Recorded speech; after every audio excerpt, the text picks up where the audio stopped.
My mother's best friend is pregnant with my child. Honestly, you can't entirely blame me for this. 3 days ago, I just broke up with my girlfriend and went to a bar to drown my sorrows. A drunk beauty came over to hit on me. We chatted for a while, hit it off really well, and ended up getting a room in a daze. The next day, I woke up to find her gone. I didn't know a single thing about that woman. Sunlight pierced through the floor-to-ceiling curtains, stinging my eyes. I sat up, my head pounding from the hangover. Only the faint wrinkles on the bedsheets proved that everything last night wasn't just some drunken wet dream after getting dumped. I'm Lin Chen, 22 years old, a junior at Jiangcheng University. Just 24 hours ago, I was still a pathetic loser, getting publicly humiliated by my campus belle girlfriend. Sukin, the girlfriend I spent half a year chasing.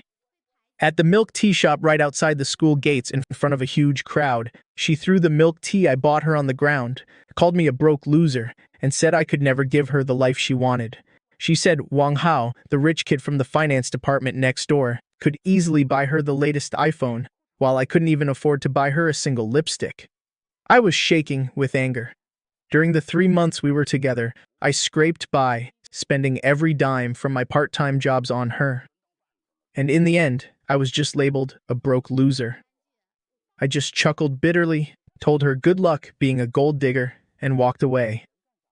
That night, my roommates saw I was in a bad place, so they dragged me to Rosemary, the most famous bar in Jiangcheng, saying they wanted to help mend my broken heart. Honestly, I wasn't in the mood at all. But after a few glasses of whiskey, my head started spinning. Sukin's words kept echoing in my mind. You're just a useless, broke college student. The more I thought about it, the more pissed off I got. I grabbed my drink and stumbled over to the bar, and right at that moment, she bumped right into my arms. A sweet gardenia scent instantly enveloped me. I looked down and found myself lost in her embrace. She was wearing a black slip dress with a matching blazer draped over her shoulders. Her long hair flowed down, with a few strands clinging to her flushed cheeks. A tipsy smile played on her lips. Her voice was incredibly soft, with a hint of huskiness, completely different from the whiny tone of Sukin. Just hearing it sent shivers down my spine. I quickly steadied her. The alcohol had already kicked in, and my mouth moved faster than my brain. It's okay. You can lean on me if you can't stand. You're pretty strong. She chuckled. She didn't push me away. Instead, she reached out, took my glass from the bar, took a sip of my leftover whiskey, and raised an eyebrow at me. Heartbroken? Drinking all by yourself? At that point, I just didn't care anymore. Like dumping trash, I vented everything about Sukin dumping me to her. She just listened quietly, chiming in occasionally to say that girl was blind, and that for a handsome guy like me, if she were a few years younger, she would have chased after me herself. Hearing that made me feel on top of the world. My bruised ego was instantly soothed by her sweet words, soaring to cloud 9. The more I looked at her, the more gorgeous she seemed. Mature, beautiful, gentle, and she actually understood men. We just kept going, drink for drink, talking about everything under the sun. All I knew was that her name was Li. The more we drank, the more my head spun. I stumbled as I helped her out of the bar. She looked up at me and said, "Little brother, dare to come with me?" My blood was boiling at that point. Forget just going with her. I would have walked through fire for her. I hailed a cab and gave the name of the fanciest hotel nearby. She leaned into my chest, staying completely quiet the whole ride, her hand just gripping my arm tightly. Everything after that was just fragments. I only remember the warm yellow lights of the hotel room, the scent of gardenias on her skin, her incredibly smooth skin, and her whispering right into my ear. "Little brother." But when I woke up, she was gone. I tore the bed apart, but besides an unopened bottle of water on the nightstand, and a black hair tie, there was nothing. I held the hair tie up to my nose, and it still carried that faint scent of gardenias. I felt this indescribable emotion in my chest, a little empty, yet strangely exhilarated, and a bit reluctant to let it go. Still, it was just a one-night stand, like a daydream. I took a shower at the hotel, changed my clothes, stuffed the hair tie into my pocket, and casually walked out. As soon as I hit the street, I got a call from the oldest guy in my dorm. He was yelling through the phone, "Chen, where the hell did you go? You didn't pick up last night. Sukin brought that rich prick to block you outside the dorm, saying she wants to humiliate you." I scoffed, not feeling a single ripple of emotion. If it were yesterday, I might have been furious, might have felt embarrassed. But after last night, looking back at Sukin now, I just found her incredibly bland. Her plainness compared to Lily from last night wasn't even fit to tie her shoes. Let her block me. You think I'm scared of her? I hailed a cab, gave the driver the school's address, and casually replied, "Perfect timing. I've got a few words for her myself." 20 minutes later, the cab pulled up to the dorm building. From a distance, I could see Soo-kin clinging to Wang Hao's arm, standing by the flower bed outside. A crowd of nosy students had gathered around, pointing and whispering. The moment Soo-kin saw me, she immediately perked up. She let go of Wang Hao, strutted over in her heels, and smirked mockingly. "Lin Chen, so you finally decided to show your face. I thought after I dumped you, you'd crawled into some hole to hide." Wang Hao stepped up too, wrapped his arm around Soo-kin's waist, and looked down at me with disgust. "Listen here, kid. Let me tell you something. Soo-kin is lucky to be with me. How much is your monthly allowance anyway? You can't even buy her a single lipstick. Stop acting like a toad lusting after swan meat." The crowd burst into laughter, pointing fingers at me. If this were before, I would have definitely turned red and screamed my lungs out arguing with them. But now, I just picked my ear, looked at Soo-kin, and slowly smiled. "Soo-kin, do you really think clinging to some rich kid is your ticket to becoming a phoenix?" Soo-kin's face instantly darkened. "Lin Chen, what the hell do you mean?" "Nothing much." My eyes swept over. The designer dress that Wang Hao obviously bought for her, my tone dripping with sarcasm. "It's just sad seeing you give up being a decent human being just to play the role of someone's arm candy. Must be tough. You think just because he buys you bags and clothes today, he won't dump you for someone new tomorrow? Do you honestly believe he actually cares about you?" "Shut your mouth," Wang Hao exploded, stepping forward with clenched fists, ready to lunge at me. "You bastard! You asking for a beating?" I stood my ground, even taking a step closer, and pointed at the security camera above us. "Do it. Hit me right here. The school cameras have a great view. You lay one finger on me, and I'm dropping to the floor. If I don't sue you for every penny you've got, I'll change my last name to yours. I've got nothing to lose anyway, but your family has money. Let's see if the school protects a spoiled brat like you, or a regular student like me." Wang Hao's fist froze in midair. His face turned beet red, caught between a rock and a hard place. It was incredibly awkward for him. The mocking laughter from the crowd instantly shifted, and everyone started pointing at Wang Hao instead. He'd never been humiliated like this before. He gritted his teeth and cursed. "You broke, loser!"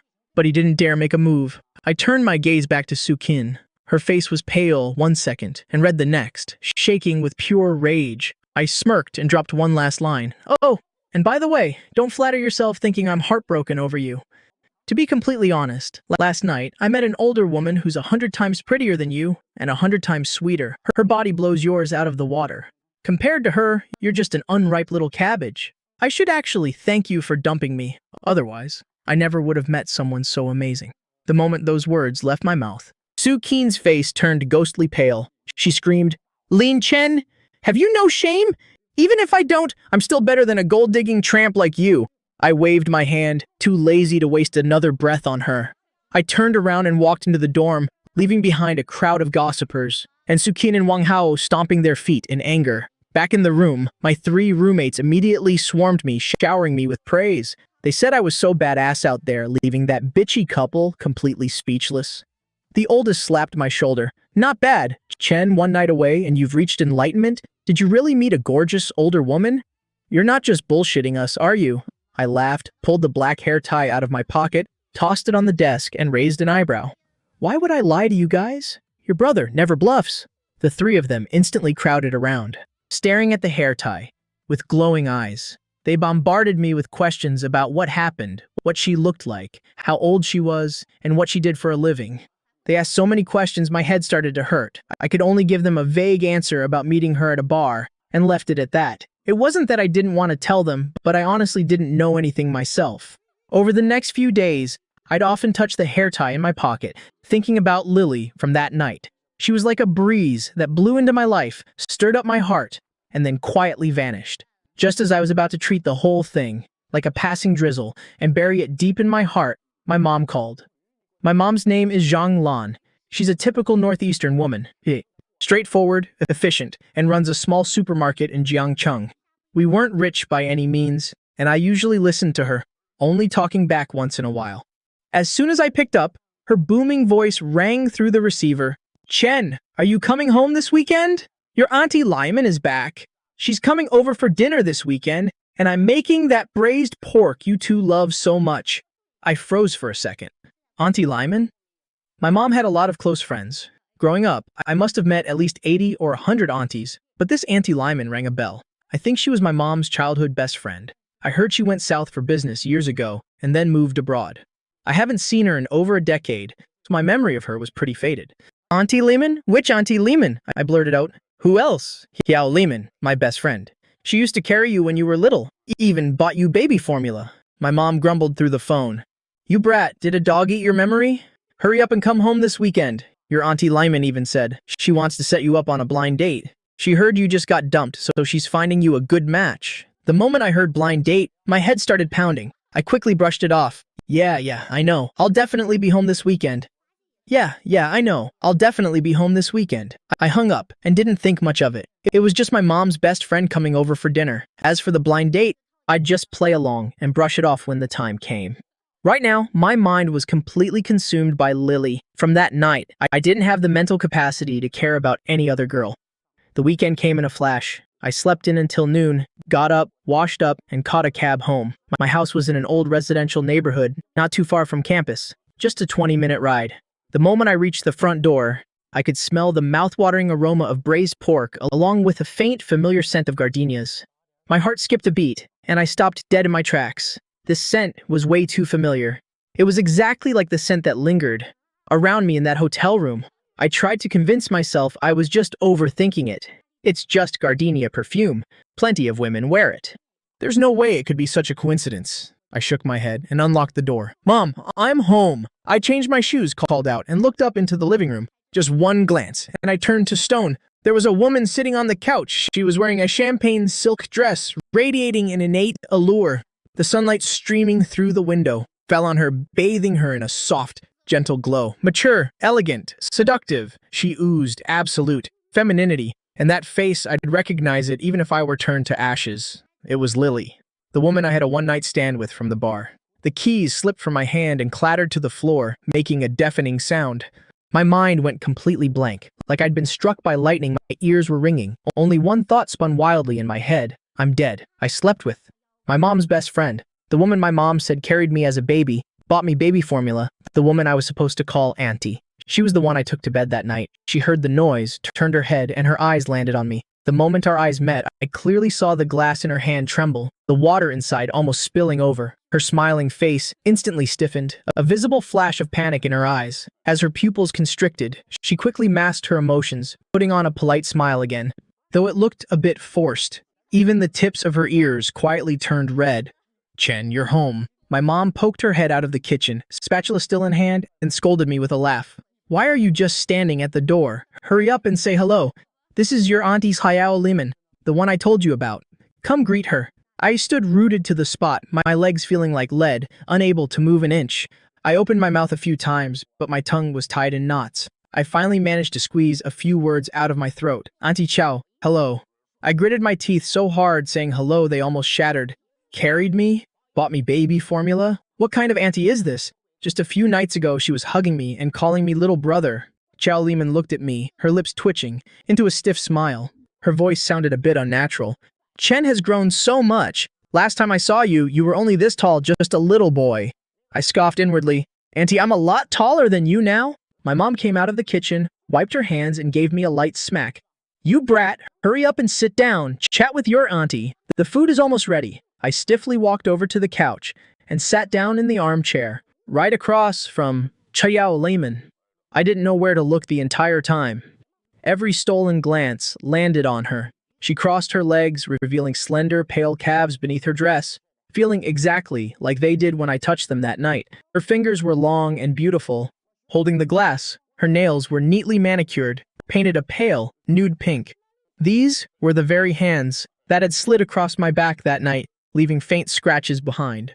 The more I thought about it, the more my heart raced.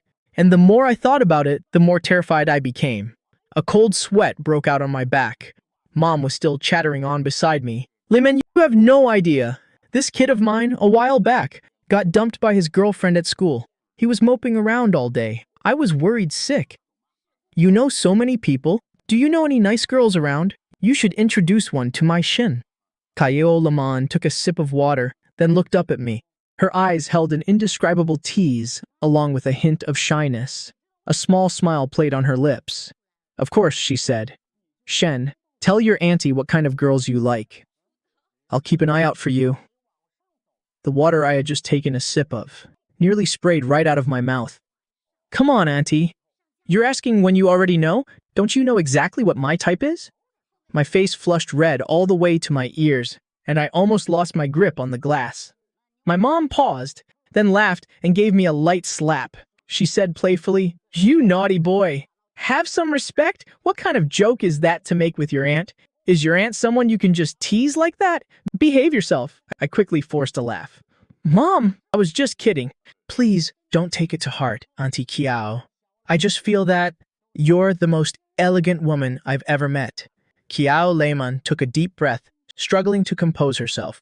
She shot me a look, her eyes a mixture of warning and embarrassment, along with an unreadable smile.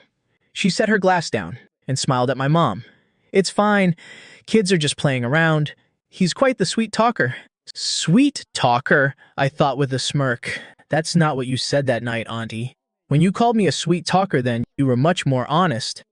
Before long, my mom finished cooking. Braised pork belly, sweet and sour ribs, steamed fish. The table was covered with dishes. My mom pulled Kiao Layman to the dining table, constantly putting food on her plate, all while reminiscing about the past years. It was only then that I learned Kiao Layman hadn't just returned to the country. She had been back in Zhongcheng for half a year, where she'd started a cultural media company. Business was booming, and now she was a bona fide boss, with a considerable net worth. It's just that she'd been so busy with the company for the past 6 months that she hadn't had time to see my mom. I was even more stunned. So, not only had I slept with my mother's best friend, but I'd also slept with a wealthy tycoon worth hundreds of millions. At the dinner table, my mom kept pouring drinks, filling a glass of wine for Kiao Layman, and one for me as well. Kiao Layman raised her glass and took a sip, her eyes occasionally glancing my way, filled with complex emotions. With my mom there, I felt bolder. I started testing the waters. I raised my glass to Kiao Layman. "Auntie Kiao, I'd like to propose a toast. Welcome back to Jiangcheng." Kiao Layman clinked glasses with me, took a sip, and said with a smile, "Thank you, Shen." I put my glass down and asked, feigning innocence, "Auntie Kiao, with such a busy work schedule, do you ever go to bars to unwind?" "A few days ago, I went to the midi bar with a friend, and I thought I saw someone who looked a lot like you. I figured I must have been mistaken." The moment those words left my mouth, Kiao Layman's hand, holding her chopsticks, trembled. They nearly fell from her grasp. The color drained from her face. She looked up and shot me a sharp glare, her eyes filled with warning. My mom, completely oblivious to the tension, flew into a rage the second she heard I'd been to a bar. She slammed her chopsticks down and scolded me. "Lin Xin, you've been going to those places again? How many times have I told you, bars are shady places. They're no place for a student. Are you acting out just because you got dumped?" I quickly plastered on a smile. "Mom, I was wrong. I only went once with a friend. I'll never go again. Besides, I was just mistaken. The person's back looked like Auntie Kiao's, but it wasn't her." Kiao Layman finally let out a quiet sigh of relief. She chimed in. "Lan, it's okay. The kids are growing up. It's normal for them to go out and relax with friends. I rarely go to bars myself, only occasionally for business meetings." Shin must have been mistaken. After saying that, she looked up and glared at me again. It was a look that could kill. I chuckled to myself, lowering my head to eat, but a smirk kept playing on my lips. This whole meal was a mix of fear and intense excitement for me. Throughout the dinner, I kept teasing her, dropping ambiguous comments here and there. Seeing Kiao Layman so panicked and angry, but unable to lash out, was absolutely hilarious to me. As for Kiao Layman, she spent the entire meal trying to stay composed, talking to my mom, while shooting me warning glances. By the end of the meal, she'd barely eaten a thing, but she'd had quite a bit of wine. Her cheeks were constantly flushed, a sight that made my pulse race. Finally, dinner was over. My mom started clearing the dishes, and Kiao Layman stood up, saying she had to leave. My mom quickly stopped her. "You've been drinking. You can't drive. Luckily, Shen has his license. Let him take you home. Shen, hurry and take your aunt home. Make sure she gets back safely before you come home." My heart soared. I nodded eagerly. "Yes, ma'am, Mom. I guarantee. Mission accomplished." Qiao Liman looked like she was about to protest, but my mom didn't give her the chance. She pushed her toward the door, saying, "It's settled. I won't feel at ease if you go home alone. Let Shin drive you. It'll be a good chance for him to learn from you."